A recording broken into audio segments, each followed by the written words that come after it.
네, 2부를 시작하도록 하겠습니다. 일반적으로 이제 수에즈 위기, 좀 정리를 하자면 앞서 했던 내용들을 수에즈 위기는 이제 나토를 균열시킨 대표적 사건으로 중동에 대한 유럽의 주도권이 사라지고 미국과 소련 등 초강대국의 시대가 본격적으로 도래하는 사건으로 알려져 있습니다.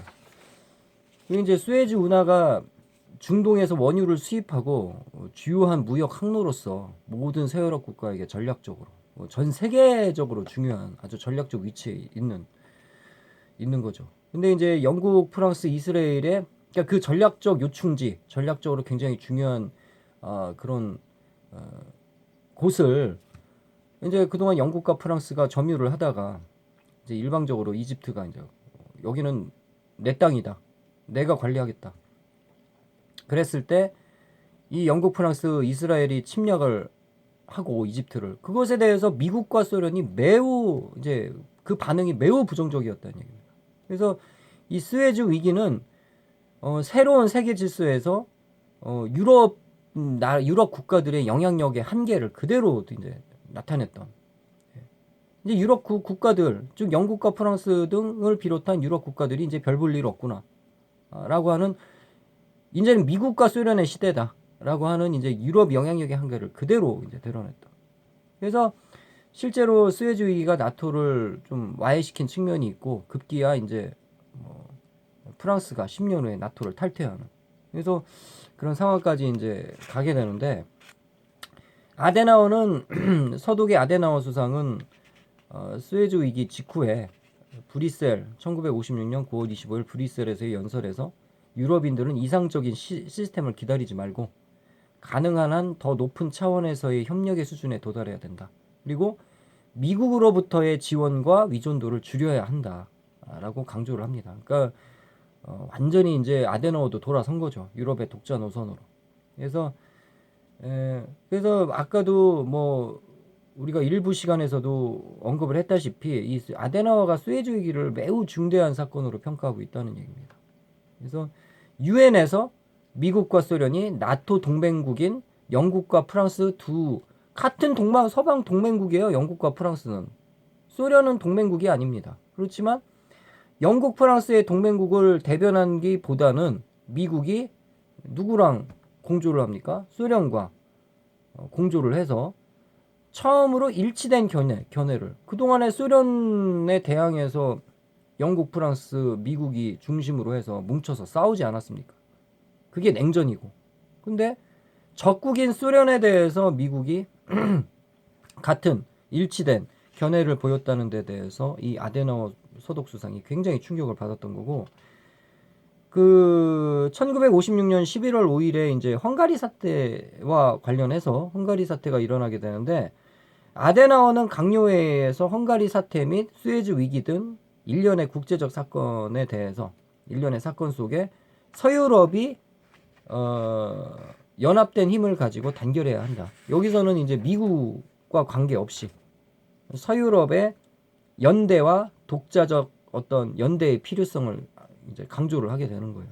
그래서 아데나워는 그 미국과 소련이 이제 이런 동일한 사건에 대해서 공통된 견해를 가지고 대응한 것에 대해서 큰 충격을 받았고 이건 뭐 아까도 얘기했지만 불간인 소련 수상이 아이젠하워 미국 측 대통령에게 보낸 서신에서 소련 정부는 평화를 위해서 언제든지 미국 정부와 협상할 것이다. 그리고 스웨즈 사태에 대한 미국 소련 양국 간의 긴밀한 공조를 제안하지 않습니까? 그러니까 아데나워도 역시 불간인에게 서한을 보내면서 미국 정부는 평화를 위해서 영국, 프랑스, 이스라엘의 이집트 침공을 처지하겠다라고 하는 위사를 밝힙니다. 이제 둘이 미국, 소련이 서로 협력 관계가 되는 거죠. 이 스웨즈 위기에 관해서는 이렇듯 스웨즈 위기는 미국과 소련의 전 세계적인 영향력을 과시하고 또한 영국과 프랑스 등 유럽 국가들의 영향력 약화를 나타낸 사건입니다. 그래서 냉전 체제로 인해서 미국과 소련의 갈등과 대립의 시대에 미국과 소련이 서로 의견 일치를 한 아주 참 굉장한 그 사실은 그 움직임이 있었던 사건이죠. 그래서 이런 스웨즈 위기가 이제 뭐 결과적으로 이제 아데나워 정부가 유럽주의에 기초해서 이 프랑스와의 관계를 형성하는 데 있어서 또 중요한 영향을 끼쳤다. 그래서 스웨즈 위기와 관련한 서독과 프랑스 간의 공조 체제가 이후 독불 우호 조약까지 이어지고 그렇기 때문에 매우 중요한 의미가 있는 사건이고 1956년 11월 6일에 사회주의자였던 몰레 프랑스 수상과 아데나워가 회동을 하게 되는데 이 유럽 통합에서 가장 중요한 게 공동시장인데 이 공동시장에 대한 협상 문제가 아주 이제 이렇게 급물살을 타게 됩니다. 이 스웨즈 위기와 헝가리 사태를 겪으면서 이제는 서유럽이 단합을 해야 된다는 거죠. 오늘날에 뭐 유럽 통합이라고 하는 게 요즘에는 뭐 국경선이 없지 않습니까? 그게 유럽 통합이고 유럽 연합이고 근데 그 유럽 연합의 전신이라고 할 수 있는 공동시장 그래서 이제 이게 로마 조약에서 이제 급물살을 타게 되지 않습니까? 그래서 이 공동시장 문제가 아주 이제 협상이 급진전을 하게 되는 거예요. 그래서 이제 이게 유럽 통합을 가속화를 시키게 됩니다. 그 유럽 통합이 가속화가 됐다는 얘기는 뭘 상징하느냐? 서유럽이 미국도 믿을 게 못 된다. 서유럽이 단합을 해서 독자적인 힘을 구축해야 된다는 이제 일종의 위기 의식이죠. 그래서 이 교착 상태였던 공동시장의 협상 문제가 해결이 되었고 그리고 이제 이거는 이제 헝가리 사태 이제 또 좀 이따 살펴보겠지만 헝가리 사태와 스웨즈 위기를 이제 한 묶음으로 봐야 됩니다. 이 사건들을 그때 미국과 소련이 일치된 견해를 보였기 때문에 그래서 헝가리 사태와 스웨즈 위기를 겪으면서 서유럽은 공동시장을 더 이제 공동시장에 대한 협상이 더 가속화가 되고 서유럽이 이제 특히 프랑스와 서독이 단합을 하게 되는 서유럽이 그래서 그러니까 프랑스, 서독, 이탈리아 이런 세 나라 간에 그리고 이제 그 프랑스는 이제 60년대 초에 핵무기를 개발하게 됩니다. 그러니까 이제 그런 핵무기 개발에 대한 가속화 안 되겠다. 이거는 이 안보는 서방의 안보 역시 서유럽의 안보도 미국에 위존해서는 안 된다. 이런 이제 인식을 유럽인들이 갖기 시작하는 거죠. 그래서 스웨즈 위기는 이제 서독의 아데나워 수상과 프랑스 몰레 수상을 격분시켰던. 그래서 아데나워는 몰레 수상에게 유럽을 건설해야 할 시기다. 통합된 유럽을 건설해야 될 시기. 이제 통합된 유럽. 이러한 일련의 상황들을 볼 때, 그러니까 유럽이 단결을 해야 된다는 얘기예요. 유럽 국가들이. 스웨즈 위기의 결과가 이제 공동시장의 형성에 지대한 영향을 끼쳤다라고 하는 것은 아주 자명합니다. 그래서 스웨즈 위기는 그 프랑스 정부가 교착 상태에 있었던 공동시장 협상을 서두르게 되는 하나의 원인으로 이제 작용을 하게 되었고, 공동시장의 협상의 타결은 역사적으로 이례적인 것이었는데 이것이 바로 스웨즈 위기로 인해서 생긴 이제 결과다. 그래서 스웨즈 위기는 그 미국 정부가 유사시 그들의 핵무기 체계를 유럽인들의 이익을 위해서 사용하지 않을 것이라는 것을 또 증명한 사건이기도 합니다. 그래서 아데너가 방문 후에 프랑스 정부는 이제 유럽 통합에 있어서 사회 정책의 조화 관철 요구에서 양보를 하게 되고요. 그러니까 이제 유럽 통합이 가속화가 되게 되는 거고 서독은 프랑스 정부의 독자적인 핵 개발에 대해서 수용하게 됩니다. 양 정상은 스웨즈 위기와 헝가리 사태 등의 사건을 통해서 유럽 통합의 당위성이 증대가 되었고 사회 정책의 조화라고 하는 이런 프랑스는 이제 이것에 대해서 유보적이었는데 이런 조항들로 인해서 공동시장 합의가 방해받아서는 안 된다. 유럽은 단합을 해야 된다. 우리끼리 싸워서는 안 된다. 그래서 이러한 양측의 합의는 EEC 유럽 경제 공동체와 유라톰이 형성되는 데 있어서 주요했다는 것이죠. 그래서 아데나워 서독 수상은 공동시장 내에 높은 관세를 포함하는 프랑스의 제안을 또 수용하게 됩니다.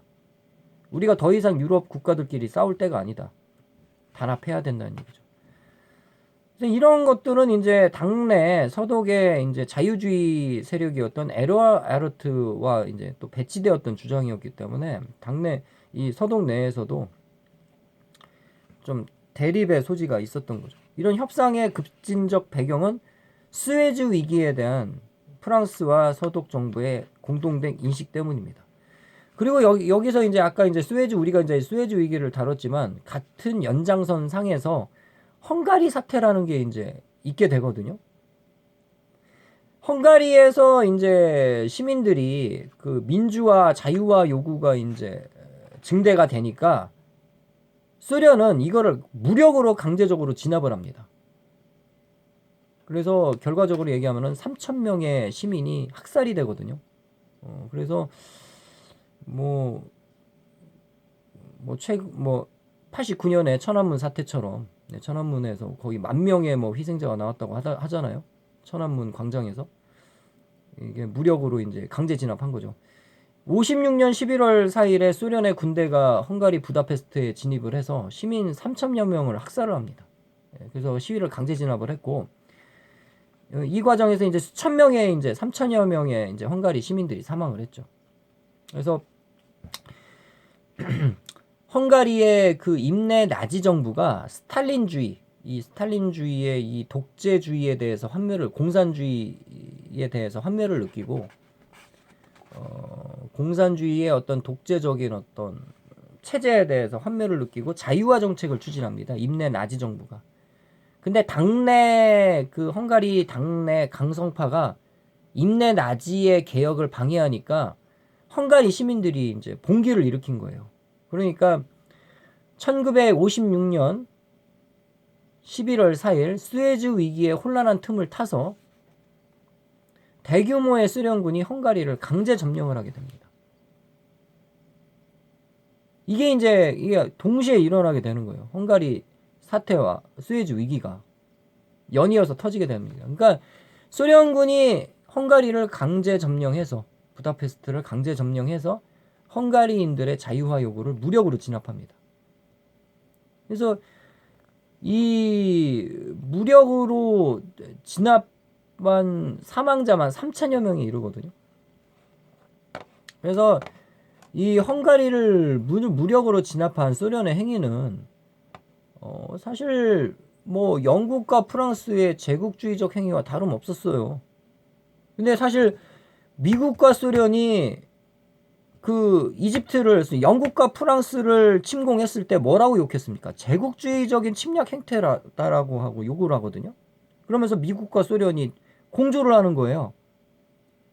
니들이 이집트를 침공하는 거는 제국주의적인 침략이다. 그러면 소련이 침략하는 거는 헝가리를 점령한 거는 제국주의가 아닙니까? 명백한 제국주의죠, 이거는. 소련이 이 헝가리에 대한 내정 간섭이고, 그렇죠? 그리고 헝가리에 대한 내정 간섭과 동시에 헝가리인들의 자유화 요구를 묵살시키면서 3,000여 명의 시민을 학살한 거 아닙니까, 소련이? 그러면 이게 제국주의가 아닙니까? 이거야말로 헝가리 시민들에 대한 민주화 요구를 묵살한, 도리어 영국과 프랑스는 군사작전이에요.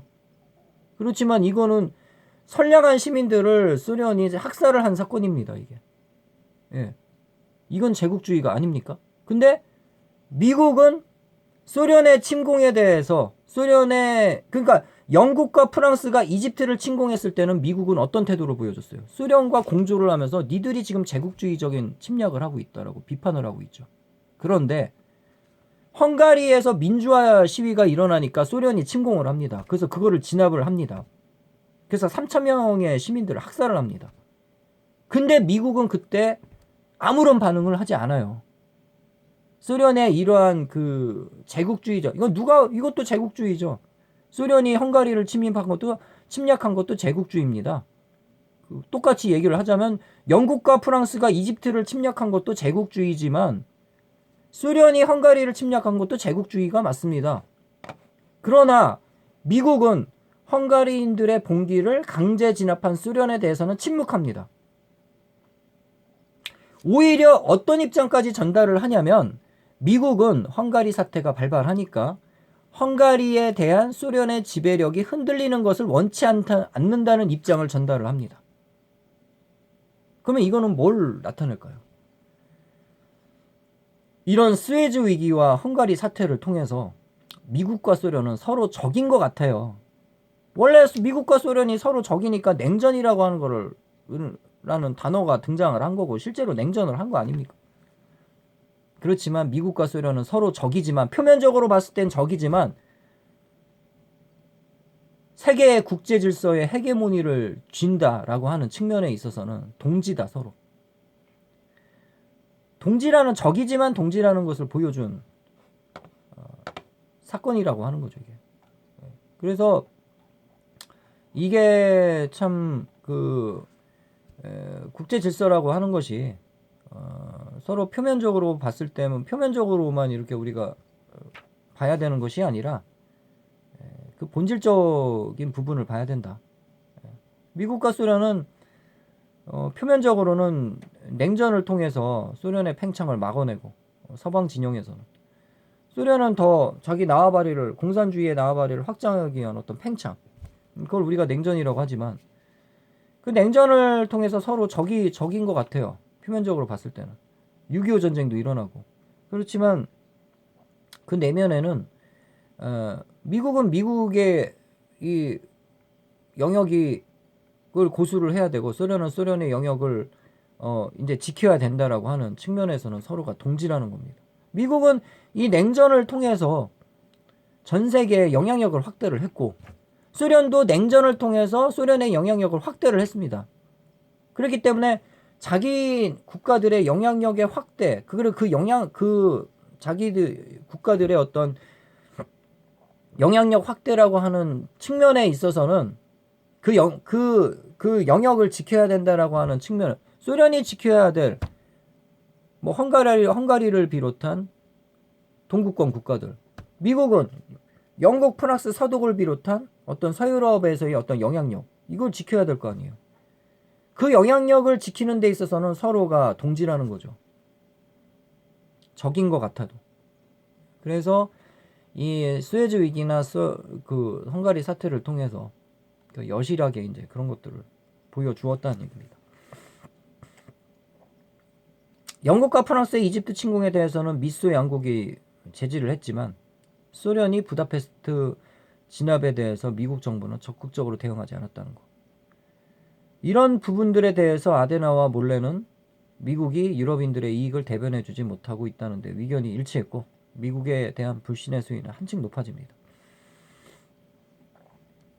여기 이제 보이는 사진은 덴마크 기자가 찍은 소련 소녀병 저항군 에리카 셀레스 당시 나이 15살입니다. 그녀는 11월 7일 저항군을 간호하던 중에 소련군에 의해서 사살이 됩니다. 그러니까 이제 헝가리 사태 때 자유화 시위에 동참했던 저항군들을 얘기하죠. 소련군의 저항 중에 사살될 시민들의 사진입니다. 그리고 이제 시민들의 저항에 의해서 파괴된 소련의 T-34 전차. T-34 전차는 우리나라 6.25 전쟁에 북한이 남침을 했을 때 소련군의 지원을 받아서 사용되었던 전차죠. 3일 만에 서울이 함락되는 데 있어서 주요한 역할을 했던 그 무기입니다. 그래서 이 영국과 프랑스인의 침공에 대해서 맹비난했던 그 미국이 헝가리인들의 희생과 소련의 무력 진압에 대해서는 침묵했다는 것. 이거는 미국이 국제 질서의 현상 유지를 중요시한다는 것을 증명합니다. 그 현상 유지는 뭡니까? 새로운 국제 질서를 의미하죠. 미국과 소련이 만든 새로운 국제 질서. 이제 그거를 픽스시켜야 된다. 미국과 소련이 주도한 국제 질서를 픽스시키는 게 미국과 소련의 일치된 견해죠. 여기서는 미국과 소련이 서로 협력을 해야 됩니다. 왜? 미국과 소련이 이 국제 질서의 맹주로 등장한 새로운 시대 아닙니까? 그걸 지켜야 된다는 거. 그것에 대해서는 일치를 했다는 얘기예요. 이제 영국과 프랑스를 몰아내는 데 있어서는 미국과 소련은 적이 아니라 동지라는 얘기입니다. 영국, 프랑스를 몰아낸다. 이제 구시대다. 구시대의 어떤 국제 질서를 주도했던 구시대적 어떤 구시대의 패권 국가들. 영국과 프랑스죠. 그래서 미국과 소련이 분할한 세계 그리고 그 미국과 소련의 헤게모니를 유지한다는 거 그런 현상 유지, 국제 질서의 현상 유지. 냉전이라고 하는 거를 통해서 형성된 국제 질서. 냉전을 통해서 형성된 국제 질서는 미국과 소련이 주도하는 국제 질서를 의미합니다. 그러니까 미국과 소련이 주도하는 새로운 시대, 그런 국제 질서의 현상 유지를 유지해야 된다는 데 있어서는 미국과 소련은 서로 적이 될 수가 없는 거죠. 거기선 동지입니다. 그래서 이 다크 함마르셀드 이제 그 유엔 사무총장인데, 이 사람은 당시 헝가리 사태 때, 수에즈 위기 헝가리 사태 때 유엔의 사무총장을 맡았던 스웨덴 사람입니다. 여기 이제 사파가 굉장히 그 인상적이에요. 뭐가 인상적이냐면은 지금 여기 보면은 이게 참 사파가 굉장히 인상적입니다. 여기 지금 여기 뭐 이렇게 3명의 학생이 있고, 여기 지켜보는 여기 지금 이렇게 지켜보는 교사는 유엔 사무총장입니다. 그야말로 이제 미국과 소련의 입장을 대변하는 일종의 바지사장격. 예. 그래서 여기서 이제 열심히 공부하는 학생들은 영국, 프랑스, 이스라엘이라고 봐야겠죠. 영국, 프랑스, 이스라엘이 미국과 소련의 압력에 의해서 이집트에서 물러났으니까. 여기 이렇게 옆에서 영국, 프랑스, 이스라엘 학생들을 물끄러미 쳐다보고 있는 게 바로 나세르, 이집트 나세르 대통령이고, 그 뒤에는 어떤 사건이 벌어지고 있죠? 소련의 후르시초프입니다. 후르시초프가 누구를 지금 괴롭히고 있어요? 헝가리를 괴롭히고 있죠. 근데 그것에 대해서는 신경을 쓰지 않습니다. 이 선생이.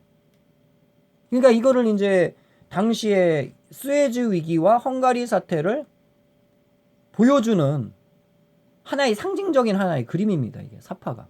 예. 좀 이해가 되시겠어요? 열심히 모범생들, 영국, 프랑스, 이스라엘. 근데 여기서 얘기하는 모범생은 속수무책인 거야. 그냥 아무것도 영향력을 행사하지 못하는. 그리고 거기서 감시하고 있는 선생. 착실하게 공부를 잘하고 있나 감시하고 있는 선생. 이게 바로 이제 사실은 이게 유엔 사무총장이지만 사실은 이게 미국과 소련의 위지라고 봐야 됩니다. 왜냐하면 유엔 사무총장은 일종의 미국과 소련의 바지사장이기 때문에, 예. 스웨덴 사람을 이제 바지사장으로 앉혀놓는 거죠, 유엔에서. 그래서 실제로 이제 유엔은 미국과 소련에 의해서 돌아가는 기구였기 때문에, 그래서 옆에는 이제 이집트의 나세르 대통령이 물끄러미 이제 뭐 쳐다보고 있고, 그 뒤에는 소련이 헝가리를 괴롭히고 있는데 그것에 대해서는 신경 쓰지도 않습니다, 유엔에서. 엄청난 사건이 벌어졌는데도 불구하고. 그래서 이런 이제 그림을 보면은 우리가 이 수에즈 사태에 대해서, 수에즈 위기, 수에즈 사태에 대해서 좀 이해를 할 수 있는, 그거를 이제 이해하기 쉽게 이렇게 상징적으로 보여준 그림입니다. 사파. 이제 우리가 이 수에즈 위기라고 하는 게 이제 뭐 영국과 프랑스가 이제 더 이상 1등 국가가 아니다. 그렇죠? 1등 국가 아니라는 것에 이제 쐐기를 박은 사건. 이게 수에즈 위기가. 그리고 동시에 뭐가 이제 증명이 된 거죠? 미국과 소련이 국제 질서를 움직이는 주체라는 것이 이제 증명이 됐다는 거죠. 예. 그래서 이제 이 그 수에즈 위기와 헝가리 사태 일련의 이런 동시에 이게 이제 일어난 거잖아요. 예. 1956년에 먼저 이제 수에즈 위기가 일어나고, 그러니까 이게 아주 동시에 이제 일어났는데, 예. 이제 11월 6일에 이제 진압을 하죠, 소련이. 그렇죠? 예, 그래서 그리고 이제 그 시기에 이제 이집트를 이제 침공한 것도 10월 말이고 10월 29일이죠. 이스라엘도, 예. 그러니까 이 동시에 벌어진 사건, 그런데 헝가리 사태와 스웨즈 위기 때 보여줬던 미국과 소련의 태도, 이런 이중성. 그러니까 미국 정부는 영국, 프랑스, 이스라엘의 스웨즈 침공에 대해서는 소련하고 같이 공조해서 비난을 하다가, 소련이 헝가리 부다페스트에 대해서 침입을 하니까 그에 대한 대응을 자제하고, 예, 이러한 미국 정부의 이중성은 미국 정부가 자유와 평화보다도 뭘 중요하게 생각하는 겁니까? 미국과 소련이 주도하는 그런 새로운 국제 질서에 대해서 그런 현상 유지를 더 중요하게 생각한다는 단적인 증거였다는 얘기입니다. 이게. 그래서 헝가리 그 사태, 헝가리 봉기, 평화적인 어떤 자유와 요구, 헝가리 봉기에 대한 무자비한 소련의 진압은 소련 정부의 잔인성을 드러냈지만 미국 정부도 역시 비판받을 수밖에 없는 거죠. 왜냐하면 미국 정부가 소련 정부를 이런 그 무자비한 그 진압에 대해서 적극적으로 막지 못했고 헝가리인들의 자유 봉기를 지원하지 않았기 때문입니다. 그러면은 자유 진영에서 그 자유주의와 자유민주주의의 이데올로기를 앞장서서 소련에 하고 계속 싸운 거 아닙니까? 소련에 대항해서. 그러면은 자유 진영의 입장을 대변을 해줘야 되는데 자유민주주의의 입장을 대변해주지 않은 거죠. 이게 헝가리인들이 민주화 시위를 했을 때 미국은 소련 측에 대해서 강하게 반발을 했어야 되는 겁니다. 사실은. 그리고 자유민주주의 입장에서 이 입장의 편에 서서 대변을 해야 되는 거죠. 그렇지만 소련 정부를 적극적으로 막지 않습니다. 미국은. 수에즈 사태는 미국은 적극적으로 개입을 하잖아요. 그렇지만 헝가리 사태에 대해서는 미국은 어떻게 합니까? 개입할 의도가 없는 거예요. 예. 그래서 미국 정부는 헝가리에 대한 소련의 지배력 유지가 흔들리는 걸 원치 않았던 겁니다. 도리어 헝가리를 소련이 지배해 주기를 바라고 있던 거죠. 그것이 독재든 뭐든 간에 상관이 없다는 얘기예요. 미국은. 왜? 소련이 헝가리를 지배하는 게 미국에게도 도움이 되는 거예요. 소련이 영향력을 동유럽에서 확장하는 것이 미국이 서유럽에 영향력 확장하는 것과 영향력을 확장하는 데 도움이 됐다는 얘기죠. 이것이 바로 서로 적이지만 동지였다라고 하는 겁니다. 그래서 아이젠하워는 헝가리 문제보다도 이 중동 문제, 수에즈 사태에 집중해야 한다고 강조를 합니다. 그래서 아이젠하워가 기자회견에서 이 미국의 아이젠하워 대통령이 무방비 상태의 국민들이 이길 수 없는 강력한 힘에 대항해서 혁명을 하는 것을 권하지 않는다고 말했는데 이것은 이런 아이젠하워의 말은 초강대국이 유럽의 분화를 암묵적으로 동조하고 있다는 것을 드러낸 것이고 소련에게 대해서 일종의 소련에 대해서 타치를 하지 않겠다. 그런 그 무력 진압을 보여줬으면 미국은 자유진영을 대표하는 입장에서 강력하게 항의를 해야 되는 거예요. 사실. 제국주의적인 행태도 항의를 하고 그래야지 이게 동일한 잣대죠. 영국과 프랑스가 이집트에 대한 제국주의적인 어떤 침략을 하지 않았습니까? 그러면은 소련이 헝가리를 침략을 했을 때 그것도 제국주의적 침략이다라고 동일한 잣대를 가지고서 이렇게 돼버리면은 이거는 이중잣대죠. 그래서 이게 이제 미국의 관심은 거기에 있지 않았다는 얘기입니다. 사실 미국의 관심은 어떻게 하면은 미국과 소련이 지배하는 세상을 만들까에 관심을 가지고 있었던 거죠. 그러니까 헝가리에 대한 그 소련 정부의 무력 진압은 결국에는 누가 정확한 거예요? 서독의 아데나워 수상이 소련과 공산주의에 대해서 경계심을 가졌던 입장이 틀리지 않았다는 걸 보여준 겁니다. 그러니까 공산주의자들은 무엇이든지 도발을 할 수가 있구나. 그러니까 아데나워 수상이 굉장히 겁을 먹었거든요. 그것에 대해서 무엇이든지 침략도 할 수가 있고. 그러니까 무자비하다 공산주의자들은. 근데 미국은 그런 공산주의와 같이 서방과 함께 힘을 공조해서 싸우면서 체제를 지키려고 하기 위해서 이데올로기적인 어떤 전쟁을 이렇게 수행함에도 불구하고 소련에 대한 어떠한 항의도 하지 않았다는 것이 이게 미국의 이중성이었다는 얘기입니다. 그래서 이게 당시에 그 유럽인들에게 굉장히 그런 분노를 이렇게 자아나게 했던 그런 부분이었다. 그래서 이 스웨즈 위기와 그 헝가리 사태가 더 이상 뭐예요? 그 유럽 통합을 가속화시켜야 한다는 어떤 당위성을 이제 고취시키게 된다는 얘기입니다.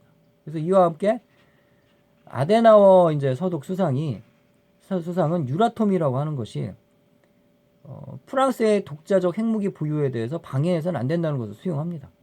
유라톰도 이제 유럽 경제 공동체를 만들면서 핵 자원에 대한 이제 평화적인 어떤 공유와 관련된 거거든요. 유라톰이 이제 뭐 핵이라는 것이 뭐 하나의 큰 에너지 수단이니까 그래서 협력 기구를 얘기합니다. 원자력과 관련해.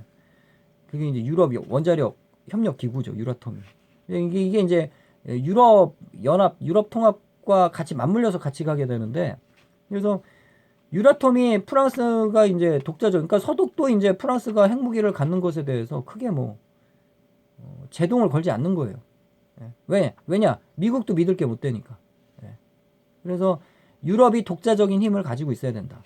미국도 유사시에 미국이 과연 핵 억제력을 통해서 소련의 어떤 침략에 대해서 보호해 줄 거냐는 거죠. 이렇게 미국과 소련이 공조하고 있는데. 그리고 헝가리에 소련이 침입을 해서 무자비하게 시민들을 학살했습니다. 그것에 대해서 미국은 침묵을 하고 있어요. 믿을 수가 없는 거예요. 그러니까 유럽의 안보는 유럽 독자적으로 책임져야 된다. 그러면은 프랑스도 핵을 가져야겠죠.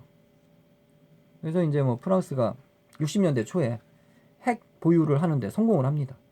그리고 서독이 그것에 대해서 어떠한 또 제동도 걸지 않습니다. 그러니까 서독이 제동을 걸지 않았던 그 배경에는 이런 스웨즈 위기와 헝가리 사태가 있었다는 얘기죠.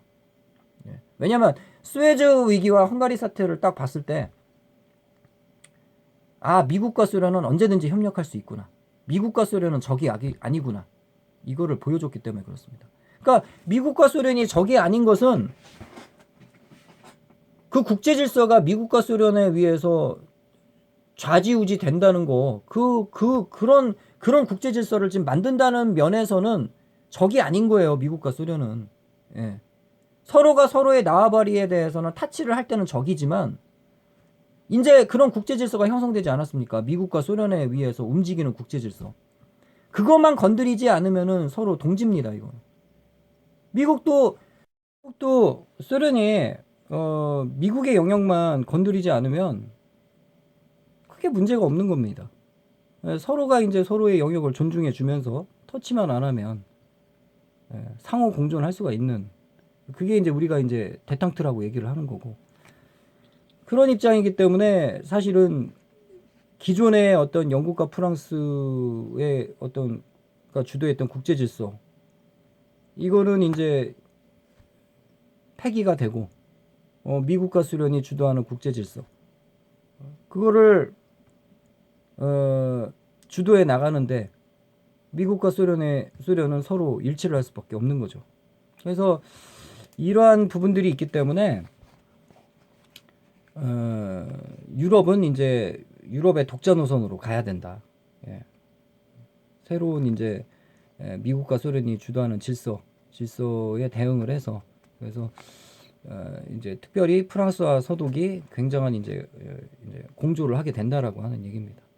이러한 인식은 1957년 유럽 공동시장을 출범하는 로마 조약을 성사시키는데 필수적인 요소로 작용했다는 얘기입니다. 이렇듯 스웨즈 위기를 비롯했던 일련의 사태들이 공동시장, 즉 유럽 통합의 성립에 있어서 성립이 당연하다라고 하는 인식을 유럽의 정치인들에게 각인을 시켰고, 특히 이제 뭐 프랑스나 서독이나 이탈리아 뭐 이런 나라들이죠. 그래서 비록 아데나워 서독 수상과 몰레 프랑스 수상이 대상 협력의 증대를 원했음에도 불구하고 본질적으로는 서유럽의 힘을 증대시키는 것이 그들의 희망이었다. 그래서 그렇다고 해서 뭐 미국은 뭐 또 유럽에 있어서도 굉장히 중요한 나라니까 완전히 반미로 갈 수는 없는 거란 말이에요. 그게 사실 딜레마죠. 예, 그게 딜레마입니다. 그렇지만 유럽은 유럽인들의 또 독자적인 힘을 키워야 된다. 이런 어떤 일치성을 갖게 되었다는 얘기입니다. 일치적인 견해. 그래서 유럽인들에게 공동시장과 정치적 협력은 요구가 되었고, 이제 우리가 이제 수에즈 위기를 통해서 영국과 프랑스가 국제사회 내에서 정치적 협력이 이제 국제사회 내에서 영향력이 쇠퇴하고 있다는 걸 단적으로 드러냈던 사건이 바로 수에즈 위기고, 또 그런 영국과 프랑스의 힘이 약화가 되니까 자동적으로 그들이 기존에 갖고 있었던 식민지, 물론 이제 식민지 독립은 기정사실이긴 한데, 그 신탁 통치를 하게 되니까 아직 완료가 된 건 아니잖아요. 그러니까 이제 그 식민지 독립이 가속화가 돼요. 그래서 대거 60년대에 이르러서 아프리카의 많은 나라들이 이제 독립국가가 됩니다. 그러니까 이제 그런 거는 영국과 프랑스의 이제 지배력이 약화가 됐다라고 하는 것은 이제 단적으로 보여준 사건들이죠. 그래서 이러한 일련의 상황들이 물론 이제 그 식민지가 이제 독립하고 해방하는 거는 2차 대전 이후에 기존의 어떤 그런 국제 질서의 맥락에서는 이제 기정사실화 된 거긴 하지만 그 시기가 좀 더 앞당겨졌다는 얘기입니다. 그래서 이게 이제 영국과 프랑스가 이제 영향력의 쇠퇴. 그래서 그 수에즈 위기가 사실 없었더라도 그 프랑스와의 공동시장 성립은 이미 일반화된 기정사실처럼 여겨졌기 때문에 크게 무리는 없었을 거예요. 그렇지만 이 유럽 통합이라든지 공동시장의 성립과 형성이 매우 진행이 늦어졌을 가능성이 높습니다. 왜냐하면은 여러 가지 이제 협의해야 될 문제가 많았기 때문에. 그래서 이 수에즈 사태가 발발한 직후에 아데나워 서독 수상은 이건 이제 수에즈 사태와 헝가리 사태가 같이 맞물렸잖아요. 지금 동시에 일어난 사건이에요, 이게. 그렇죠? 그러니까 이게 아주 굵직굵직한 사건이 동시에 연타로 터진 겁니다. 굉장히 중요한 사건들이. 근데 그 두 개의 일련의 사건들을 통해서 그 유럽, 서유럽, 특히 프랑스나 또 서독의 정치인들이 아주 굉장한 충격을 받은 거죠. 그래서 이제 아데나워는 이제 서독 수상 그러니까 프랑스 몰래 수상에게 프랑스와 영국은 이미 이제 게임이 안 된다. 미국과 소련과 비교할 수 있는 힘을 갖춘 건 이제 태물이다. 그거 인정해야 된다. 인정해야죠. 현실을 인정해야죠. 이미 영국과 프랑스는 이제 태물이 됐습니다. 그렇지만 세계에서 유럽의 영향력을 높일 수 있는 방법은 유럽 통합밖에 없다. 그걸 강조합니다. 아데나워가. 그래서 아주 사실 프랑스도 굉장히 이제 미온적이었고 소극적이었는데 유럽 통합에 대해서 이제 적극적인 태도를 보인 때가 바로 수에즈 위기를 겪으면서 그게 이제 강화가 되죠. 그래서 아데나워는 그 유럽 통합의 주축에 있어서 영국은 좀 친미적인 성향이 있기 때문에 거긴 배제를 해야 되고 이게 주축국이 되는 게 바람직하지 않고 또 수에즈 위기를 통해서 영국이 또 세력 확장을 하려고 하고 있다고 언급하고 프랑스와 서독이 서로 공조를 해야 된다.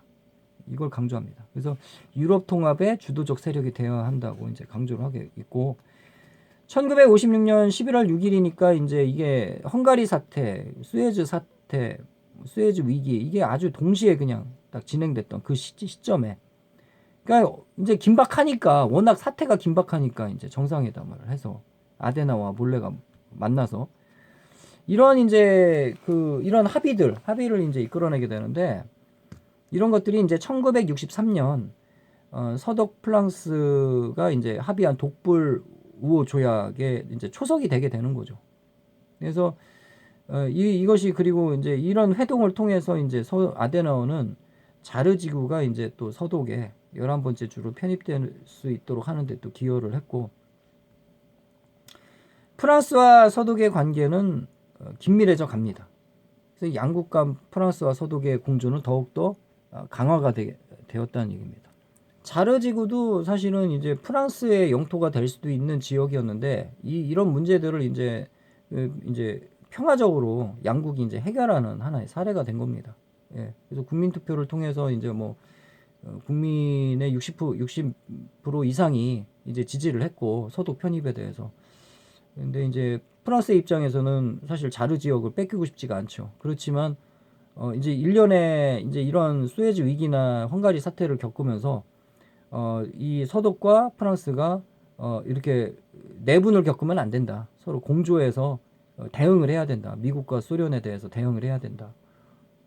그런 입장에 이제 일치를 했기 때문에 근데 이제 그런 것들을 이제 가속화를 시켰던 거죠.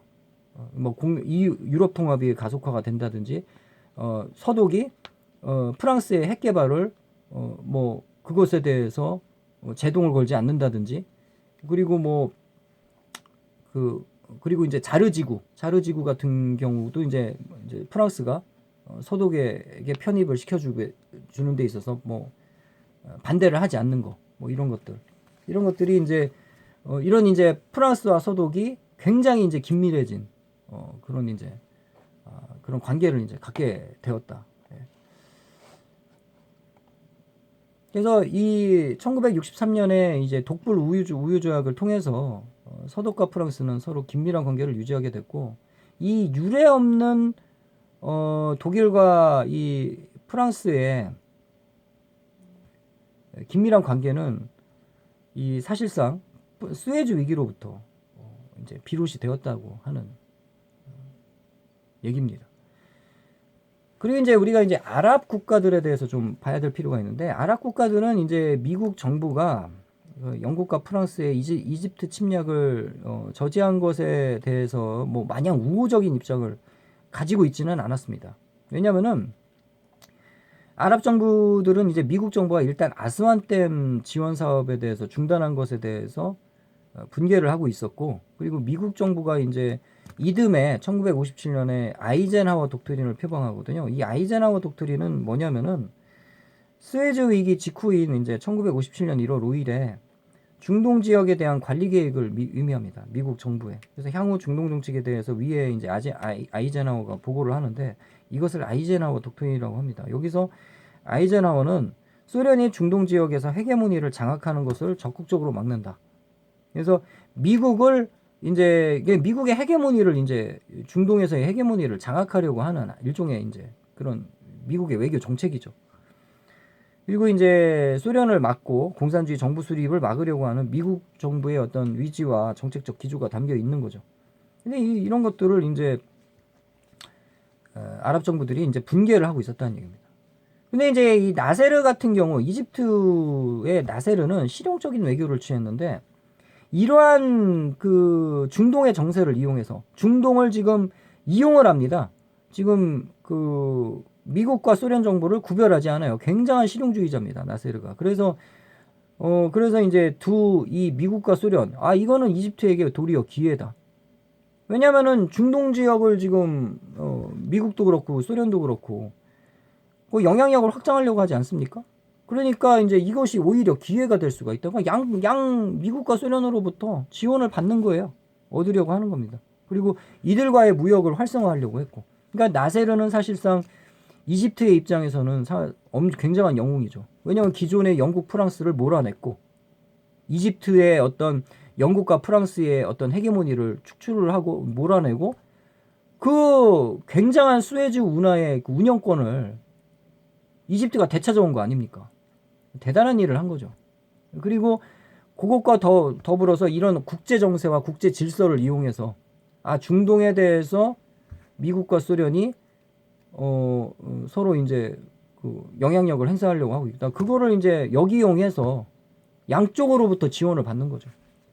그래서 굉장한 실용주의자입니다. 그러니까 뭐 이데올로기를 떠나서 미국의 이데올로기, 소련의 이데올로기를 떠나서 그런 거에는 관심이 없고 어떻게 하면은 실리적으로 미국과 소련으로부터 이익을 얻을 것인가.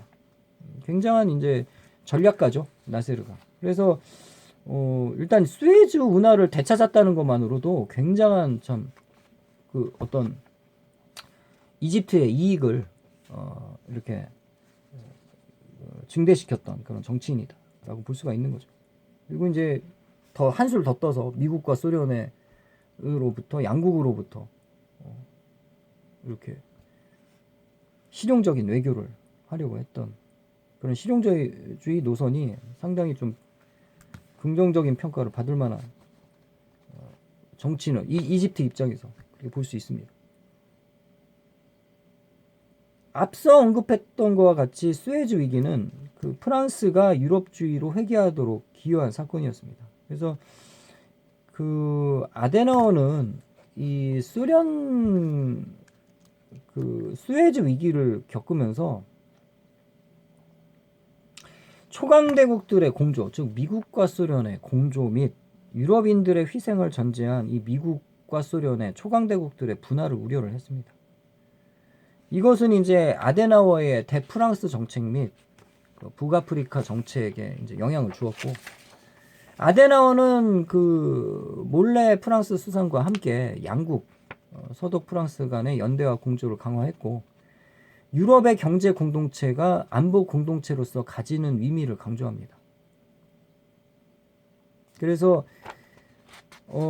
이 유라톰은 공동시장 없이 존재할 수 없었고, 공동시장 역시 유라톰 없이 존재할 수 없었다는 거. 그러니까 이게 원자력과 관련한 그 초국가적 협력 기구인데, 이 유럽 국가들의 협력 기구. 그래서 그 유라톰에서도 프랑스가 이제 핵 개발하는 것에 대해서도 더 이상 제동을 하지 않고, 이런 것들. 그리고 이 유럽의 경제 공동체는 꼭 안보 공동체와 다름없다라고 하는 어떤 인식, 이런 것들에 대해서 위견 일치를 보면서 유럽 통합이 아주 가속화되는 그런 이제 하나의 원인이 되었다는 얘기입니다. 냉전을 거치면서 미국의 핵우산이 원자력의 평화적 이용에 방해가 된다. 그리고 유럽 국가들 간의 관세 장벽을 철폐한다. 그 미국의 위존 없이 취약한 군사적 취약점이 있다, 유럽에. 그렇기 때문에 유럽인들은 유럽 통합을 해야 된다라고 하는 그런 인식이 이제 더 가속화가 되는 거예요. 그래서 이러한 유럽 통합의 대두는 스웨즈 위기를 거치면서 이제 정점에 이르게 됐다. 이런 것들이. 그래서 당시 서독 여론은 영국과 프랑스의 스웨즈 침략에 대해서도 매우 비판적이었습니다. 그러나 아데나워 수상은 오히려 스웨즈 위기 당시에 보여줬던 미국 정부의 태도에 대해서 두려움을 더 느꼈던 거죠. 예. 그래서 아데나워는 아데나워 수상은 미국이 아스완댐 프로젝트에 대해서 재정적 지원을 중단한 것에 대해서도 매우 비판적이었어요. 그리고 그 아데나워는 아이젠하워의 스웨즈 위기 처리 방식에 대해서도 상당한 두려움을 느낍니다. 그래서 이 아데나워 서독 수상이 어떤 생각을 했냐면, 미국과 소련의 이라는 나라, 이 초강대국들이 그들의 이익을 위해서라면 유럽의 상황은 고려하지 않는다. 이렇게 판단을 했던 거예요. 그래서 이러한 사건을 통해서 그 유럽의 협력이 필요하다라고 봤던 겁니다. 그래서 미국의 유럽 내의 어떤 재래적인 전력의 축소, 그리고 핵 전력에 대한 불균형적인 우선순위 설정, 스웨즈 위기에서 미국과 소련 초강대국들의 공조 등의 사건을 통해서 아데나워의 미국에 대한 불신은 굉장히 이제 컸고 증대가 됐고, 이는 이제 유럽 내 독자적 핵전력 구축을 위한 서독 프랑스 간의 협력으로 이제 나타났다는 얘기죠. 그러니까 서독이 이 프랑스에 대한 핵 개발에 대해서 용인을 하고, 이해를 하고, 그리고 아데나워의 결론은 명확했습니다. 뭐냐면은 유럽의 주도권을 가지고 스스로의 문제에 대해서 독자적으로 해결할 수 있어야 된다는 얘기예요. 비록 이러한 새로운 유럽이 반미적 입장을 가질 필요는 없다. 왜냐하면 미국은 중요하죠. 그런 어떤 현실적인 부분을 무시할 수는 없습니다. 미국은 서독에게도 중요한 나라고 유럽에게 중요한 나라입니다. 그런데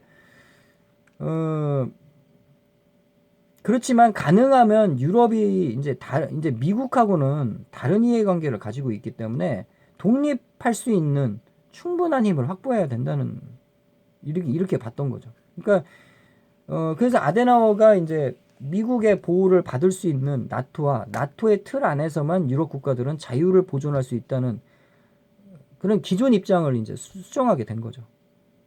결과적으로 이 수에즈 위기 때문에 그렇습니다. 이런 일련의 사건을 겪으면서. 그래서 결과적으로 이제 수에즈 위기는 이 유럽 독자 노선을 표방했던 드골주의자들에게는 두 가지 원칙을 각인시킵니다. 첫째 뭐냐면은 미국은 신뢰할 수 없는 국가다 라는 것입니다. 그리고 둘째, 영국은 유럽주의에 입각하지 않고 친미적인 어떤 입장에 서 있다는, 그건 대서양주의 입장에 서 있다는 얘기죠. 이러한 원칙은 사실상 1963년 영국은 공동시장 가입을 거부하거든요. 예. 그래서 그렇게 이제 나타났고, 그러니까 영국은 영국대로 독자적인 이제 노선을 가는 거죠. 그래서 또한 이제 미국은 수에즈 위기 당시 영국과 프랑스의 군사적 침공을 소련과 공조해서 강력히 저지하고 개입을 했어요. 그렇지만 아까도 이제 뭐 언급을 했다시피 헝가리 사태에 대해서는 일체의 개입을 하지 않으려 합니다. 이러한 미국의 이중성은 서독 정부와 프랑스 정부에게는 불신을 안겨줍니다. 그래서 이제 이 수에즈 위기가 이제 1950년대 이후 벌어진 외교사적 사건 중 매우 중대한 사건 중에 하나입니다. 또 공교롭게 여기에 헝가리 사태까지 또 이제 동시에 일어났죠. 근데 이제 우리가 이제 이 수에즈 위기와 헝가리 사태를 통해서 좀 알 수 있는 부분들이 있습니다. 특히 수에즈 위기가 이제 전후 유럽의 위상 하락, 그리고 영국과 프랑스가 더 이상 이제 패권국이 아니다, 1등 국가 아니라고 하는 거, 그리고 미국과 소련이 주도하는 그런 어떤 국제 질서의 픽스, 공고화, 냉전 체제죠.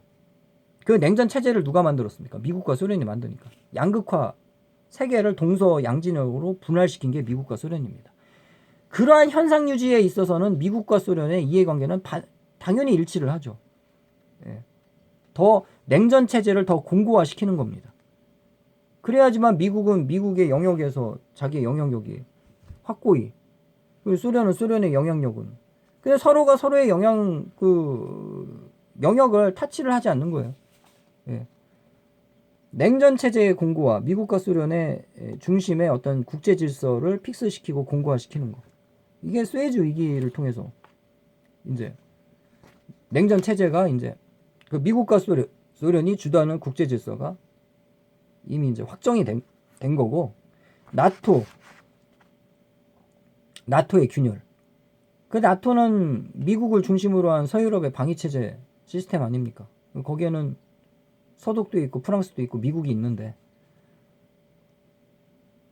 미국을 이 서독과 프랑스가 이거 아주 그러니까 나토가 균열이 된 거죠. 왜냐면은 뭐 일련의 사건, 수에즈 위기에서 보여줬던 미국의 반응이나 이런 것들, 헝가리 사태도 마찬가지. 거기서 더 이상 유럽인의 어떤 시각에서 유럽은 유럽인들의 어떤 독자 노선이 필요하다. 더 이상 미국을 물론 이제 필요에 의해서 미국을 중심으로 한 안보 체제에 이제 가입이 되어 있긴 하지만 미국에 대한 어떤 불신감의 증대가 되게 돼버리는 거기 때문에 나토의 균열, 수에즈 위기를 통해서 이런 것들을 이제 나타내는 사건이 이제 수에즈 위기였습니다. 그래서 수에즈 위기 이후에 프랑스의 유럽 독자 노선은 강화가 되었고, 수에즈 위기는 서독의 아데나워가 프랑스의 드골과 서로 연대를 강화하는 또 계기가 되었습니다. 그래서 수에즈 위기가 또 유럽 통합을 더욱더 가속화시켰고, 수에즈 사태 직후에 있었던 아데나워와 몰레와의 정상회담은 1957년 로마 조약의 기반이 됩니다.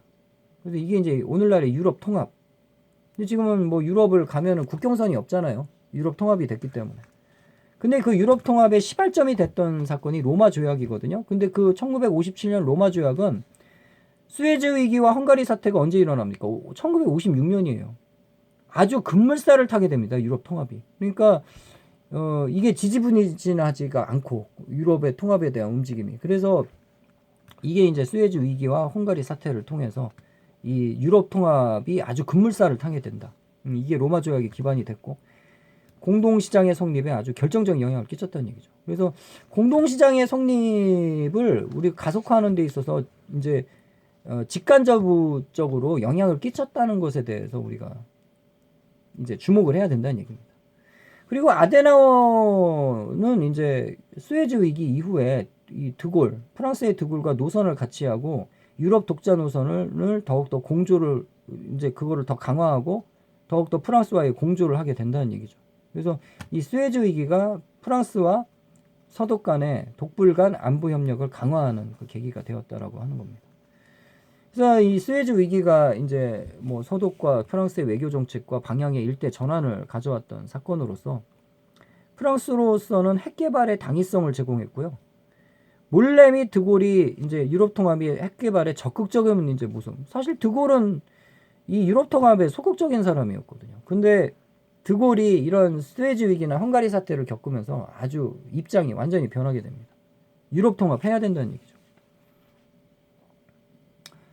드골은 유럽 통합의 회의론자였지만 그의 태도가 완전히 변하게 되었다는 얘기입니다. 그리고 서독의 아데나워도 역시 프랑스와의 관계 개선에 대해서 굉장히 이제 관심을 갖게 되고. 그래서 이러한 변화를 주도했던 수에즈 위기에 대해서 이제 우리는 과소평가해서는 안 된다는 얘기입니다. 그래서 이제 수에즈 위기의 결과를 좀 정리를 해보면 전후 이제 유럽의 위상 하락입니다. 그래서 미국, 그러니까 영국과 프랑스가 주도했던 그 국제 질서, 구시대적인 국제 질서는 이제 끝났다라고 하는 것을 상징적으로 보여준 사건이고, 이제 어떤 시대입니까? 새로운 시대는 미국과 소련이 지배하는 그런 양극 체제를 이제 어떻게 합니까? 현상 유지를 해야겠죠. 픽스를 해야겠죠. 그러니까 미소가 지배하는 양극 체제가 이제 전면에 픽스가 되는 그거를 이제 그런 것들을 이제 현실적으로 보여준 사건이다. 현실적으로. 그리고 나토의 균열.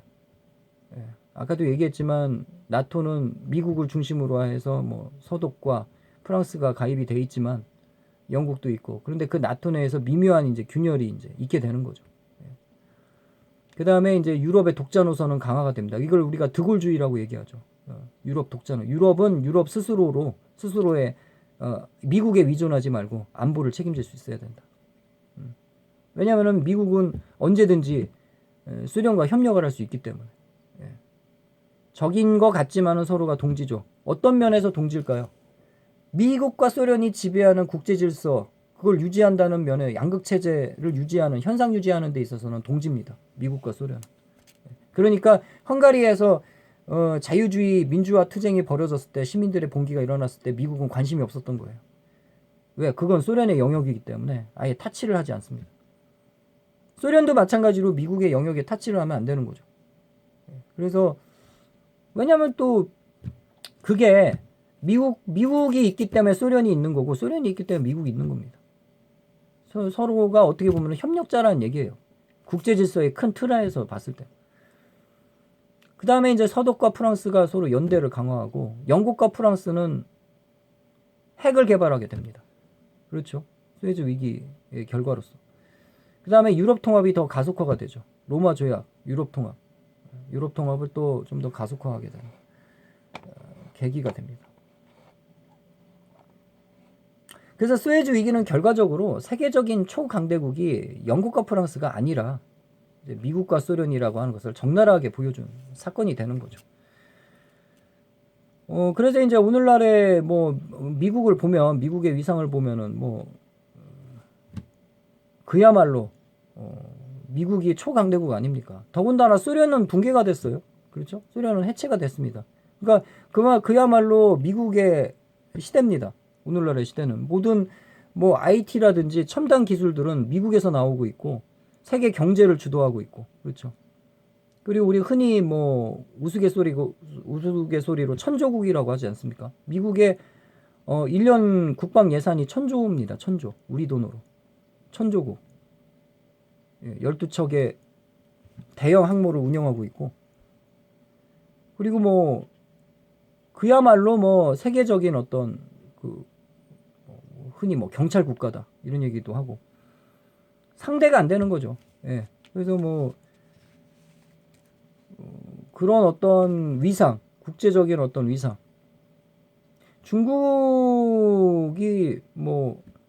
중국이 있다라고는 하지만 중국은 뭐 미국의 국방력에 비하면은 뭐 조족지열이기 때문에 세 발의 피죠. 예. 그래서 단언 압도하는 나라입니다. 미국은 현재. 근데 이제 사실상 우리가 그러한 어떤 국제 질서, 현재의 국제 질서가 어떻게 형성이 되었냐라고 하는 부분에 있어서는 역사적 지식이 너무 이제 우리가 이해가 전무한 부족하기 때문에 이번 이제 수에즈 위기라고 하는 것을 이제 계획을 하게 된 거고, 아까도 얘기했다시피 이제 세계 지금 현재의 이제 미국과 소련의 이제 주도하는 국제 질서, 소련은 붕괴가 됐고 이제 미국이 주도하는 국제 질서는 대서양 헌장과 수에즈 위기 이런 이제 일련의 현대사적인 사건들을 통해서 우리가 면밀히 이해할 수가 있는 부분들입니다. 근데 우리는 사실 그런 세계사적인 사건들, 대서양 헌장이나 수에즈 위기 뭐 이런 사건들을 잘 이해하지도 못하고 이런 부분들이 있었기 때문에 현재의 국제 질서를 좀 더 이렇게 명확하게 이해를 해야 된다라는 측면에서 수에즈 위기를 이제 특강 주제로 잡았던 거고, 그리고 이제 오늘 100년 전은 전혀 다른 세상이었습니다. 예, 100년 전 아까도 얘기했다시피 오늘날은 세계가 미국을 주도로 해서 미국이 전 세계적인 영향력을 갖고 있지만 그러니까 100년 전만 하더라도 미국은 2등 국가였어요. 그래서 영국과 프랑스가 전 세계를 주도했던 패권국이었습니다. 그래서 이게 국제 질서는 변하기 때문에 그런 국제 질서를 변하는 데 있어서 우리가 여러 역사적인 사건들을 이해를 해야 되잖아요. 그래서 그런 사건들을 이해하는 과정에서 현대사에서 굉장히 중요한 사건인 수에즈 위기, 헝가리 사태 이런 것들을 통해서 어떻게 국제 질서가 이렇게 흐름이 어떻게 흘러가게 됐는가를 좀 이해할 수 있는 하나의 사건이 됩니다. 그리고 대서양 헌장도 중요하고, 그래서 현재의 국제 질서가 그냥 100년 전에나 200년 전이나 똑같은 게 아니기 때문에 왜 어떻게 해서 그런 현재의 국제 질서가 형성이 됐는가를 이해하기 위해서 우리는 이제 역사를 좀 더 현대사를 좀 더 이렇게 이해를 좀 더 해야 된다는 얘기죠. 그래서 그런 측면에서 이제 수에즈 위기를 이제 특강 주제로 잡았던 거고, 수에즈 위기, 대서양 헌장, 오늘 이런 그런 것들을 통해서 오늘날의 국제 질서가 어떻게 흘러간다는 것을 우리가 이해할 수가 있다는 얘기입니다. 장시간 그 특강을 들어주셔서 감사하고요. 오늘 이번 특강은 여기서 마치도록 하겠습니다. 수고하셨습니다.